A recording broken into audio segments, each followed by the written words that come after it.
Say hi, guys. Hi. Hi, guys. It's your boy, Kaylee. Over 76 million stray dogs are in the U.S. Out of that 76 million, 3 million are entered into shelters per year. But imagine a world where every single stray dog has a forever home. As a dog lover and a dog owner, and someone who has volunteered at shelters locally for the past couple years, I have witnessed firsthand the amount of dogs that are surrendered and stray dogs that are entered daily. The overpopulation of dogs may not directly affect you. However, imagine if your dog was alone on the streets without shelter, food, water, or love. Today I will be discussing the issue of stray dog overpopulation, what can be done to alleviate it, and what the community would be like with and without this predicament. The demand for pure breed and designer dogs is high, impeding on the effort to decrease the amount of canines that roam the streets and in shelters. According to adoptadog.com, access November 18th, over 3 million dogs enter shelters per year. Of that number, over 400,000 are euthanized. The amount of time that a dog spends in a shelter before it is euthanized can vary between a couple days to a couple months. Dog crowding puts a lot of stress on the workers' work environment, as well as insufficient living space for the furried ones. The amount of funds that are given to the shelters is not a lot. This makes it hard to help out dogs in need, which often results in the euthanization. The breeding industry, also known as puppy milling, contributes tremendously to the overproduction of dogs. They are strictly money focused, so they have little to no empathy for the puppies or the breeder dogs. Unethical processes lead to the breeder dogs enduring abuse.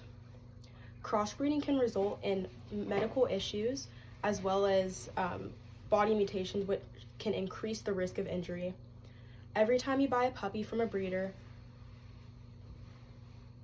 1.2 million puppies are bred in puppy mills per year, and there's over 10,000 puppy mills across the U.S. The rise of strays and shelter dogs leads to tax funds towards animal control. Local government will accommodate these needs, resulting in less funds devoted to what some deem essential services. So this issue can affect you financially. With the criticality of this issue in mind, we will now discuss how adoption and getting your dog fixed are effective solutions.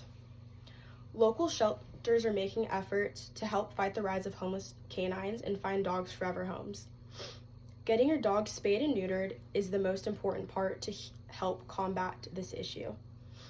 According to Pet Keen, accessed November 14th, only 10% of animals that enter shelters are neutered. Another solution to fix this issue is opting to adopt rather than buy from a breeder. Many shelters have a large plethora of dogs to choose from. As stated by Kevin Davies from Pet Lover Guy, a lot of shelters carry all kinds of breeds, all kinds of ages, and often come with vaccinations, fixed, and medical lifetime support. Sheltered dogs are often a lot cheaper than buying from a breeder as well. As the writer of Pet Keen states, adopting a dog from a shelter will open a spot for a new dog that needs help. The fewer dogs that are breeded,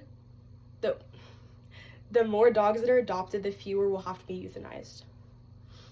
Some people may not be fond of the idea that you have to make a commitment to adopt, and a good solution for this is fostering. Fostering, it helps out the shelter a lot, and creating space for a dog who really needs it, and they allow you to watch over the dog for up to, from 25 hours to a couple months.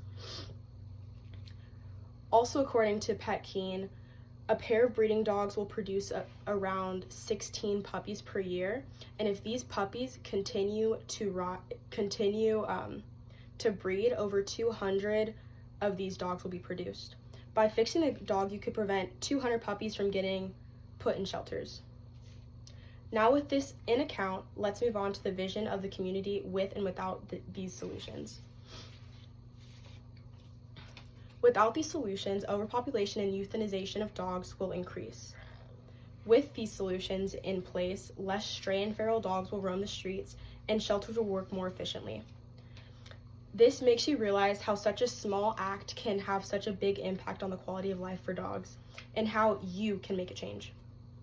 Today I've discussed the dog overpopulation issue, how local shelters are helping, and what community would look like with and without the support. By adopting or fostering rather than buying, fixing your dog, as well as donating to local shelters, you can prevent the spread of strays around the world.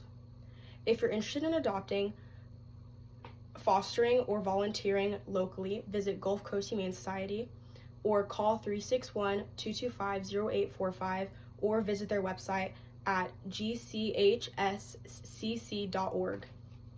With this in consideration, realize how some small contribution can help combat the dog abundancy issue. Every canine deserves a loving home, and to make this possible, education on the topic and spread of awareness is essential.